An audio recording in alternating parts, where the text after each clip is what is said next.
যে আমরা এই ভূখণ্ডের মানুষ, আমাদের নিজস্ব উপজাতীয় সত্তা বা জাতি সত্তা যাই বলুন সেটা আছে, আমাদের সংস্কৃতি আছে, আমাদের কালচার আছে, আমাদের একটা নির্দিষ্ট পোশাক আছে, আমাদের নির্দিষ্ট খাদ্যাভ্যাস আছে, আমাদের মধ্যে কিছু মানুষ আছে যে মানুষরা আমাদের ধর্মগ্রন্থ লিখতে পারে। তাহলে এত কিছু থাকার পরেও আমরা কেন এখনো ধর্মীয় কোডের জন্য আন্দোলন করব না? তাহলে এখানে প্রশ্ন, ধর্ম কাকে বলে? আপনারা যাদের কাছে আপনারা দাবি করছেন যে এই সারি ধর্মের কোড চাই, তাদেরকে প্রশ্ন করুন ধর্ম কাকে বলে। সেই ক্রাইটেরিয়া অনুযায়ী আমাদের যদি না থাকে তাহলে আমাদেরকে আমাদের সারি ধর্মের মান্যতা দিতে হবে না। একটা ধর্ম কখন বলে? যে ধর্মের একজন প্রচারক থাকেন বা ধর্মের একজন সৃষ্টিকর্তা থাকেন। মারানগুরু আছেন তো?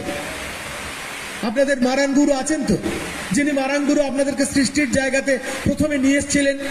কিভাবে মানব জাতির সৃষ্টির প্রথম পর্যায়ে পৃথিবীতে জলময় ছিল, সেই জলময় পৃথিবীর উপর অনেকগুলো প্রাণীকে ডেকে একটা সময় স্থলভূমি তৈরি করেছেন, সেখানে কাশবন হয়েছে, সেই কাশবনে হাঁস এবং হাসিল ডিম পেরেছে, তার থেকে পিলচু আরাম পিলচু বুড়ি পরবর্তী তারপরে 12টা জেনারেশন গড়ে উঠেছে। তো তাহলে আপনাদের সৃষ্টিকর্তা আছে। ধর্মের স্বীকৃতি দিতে গেলে প্রথম দরকার একজন সৃষ্টিকর্তা, তিনি আপনাদের মধ্যে উপস্থিত।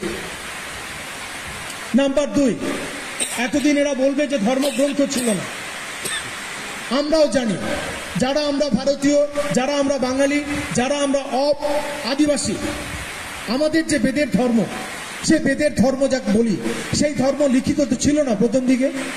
মানুষ শুনে শুনে বলতো, জেনারেশন টু জেনারেশন ছন্দের মধ্যে দিয়ে, গানের মধ্যে দিয়ে একটা জেনারেশন থেকে আরেকটা জেনারেশনে ছড়াতো। আপনাদের মধ্যেও তো তাই ছিল, শুনে শুনে মনে রাখা।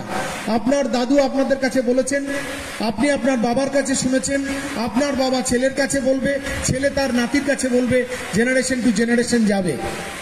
কিন্তু একটা সময় পর যখন অক্ষর জ্ঞান আসবে, যখন ভাষা সম্পর্কে বুঝবেন, নিজের লিপি আবিষ্কার হয়েছে, এরপরে তো আর শোনা নয়, যা শুনলাম সেটা লিখিত হবে। আজকের দিনে দাঁড়িয়ে এই 21 শতকে সাঁওতালদের নিজস্ব একটা আদিবাসী ধর্মগ্রন্থ আছে, যেটাকে আমরা বলছি জমসিম বিনতি।